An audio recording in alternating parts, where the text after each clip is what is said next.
শরীয়তপুর বসেও মাদক নেশায় আমি লিপ্ত। আমি অনেকবার ছাড়ার চেষ্টা করেছি যে আমার একটা ভবিষ্যৎ আছে, আমার প্রিয় একটা মানুষ আছে, কিন্তু আমি ছাড়তে পারি না। আমি অনেক ছাড়ার চেষ্টা করি, নিজেকে নিজে অনেক কথা দেই যে আমি কালকে থেকে খাবো না, কিন্তু ভাগ্যবশত নেশা আমার হয়ে যায়। নেশা আমি না করতে চাইলেও নেশা আমাকে খেয়ে নিতেছে। নেশা কিন্তু আমি খাচ্ছি না, বরং নেশা আমাকে খেয়ে নিচ্ছে। আমি হাজার রকম চেষ্টা করেছি, কিন্তু আমি পারিনি।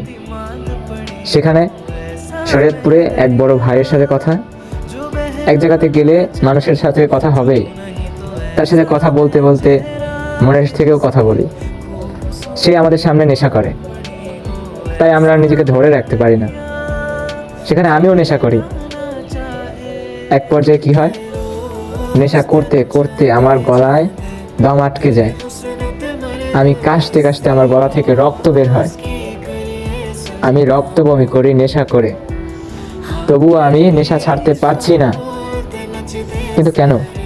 আমার প্রিয় মানুষটা কি আমার ভালো চায় না? অবশ্যই আমার ভালো চায়। সে আমার জন্য প্রতিবার আল্লাহর কাছে বলে আল্লাহ তাকে ভালো করে দেন, আল্লাহ তাকে নেশা মুক্ত করে দেন। সে আমার জন্য প্রতিবার নামাজ পড়ে কান্না করে। আমার কি একটু মায়া হচ্ছে না তার জন্য? হচ্ছে। কিন্তু কেন আমি নেশা ছাড়তে পারছি না? নিজের সাথে নিজের যুদ্ধ করতে হয় আমার, তবুও আমি ছাড়তে পারি না। আমার যখন ওখানে কাজের বয়স প্রায় 9 থেকে 10 মাস, তখন আমার একটা অ্যাক্সিডেন্ট হয়। তখন আমার মাথায় উপর থেকে ইট পড়ে, ইট পুরো আমার মাথা ফেটে যায়। মাথা ফেটে যাওয়ার পর আমার জ্ঞানহীন হয়ে যায়। একটা ইট আমার মাথার উপরে পড়ে ইটটা ভাগ হয়ে গেল। আমার মাথার তেমন কিছু হলো না, মাত্র 6টা সেলাই লাগছে।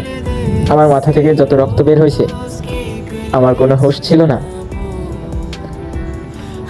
এটা কিন্তু আমি নেশাগ্রস্ত অবস্থায় হয় নাই, এটা সকালবেলা কাজে গেছিলাম সেই সময়ের ঘটনা। নেশা করতাম রাত্রবেলা, সকালবেলা আমার সাথে এমন একটা ঘটনা।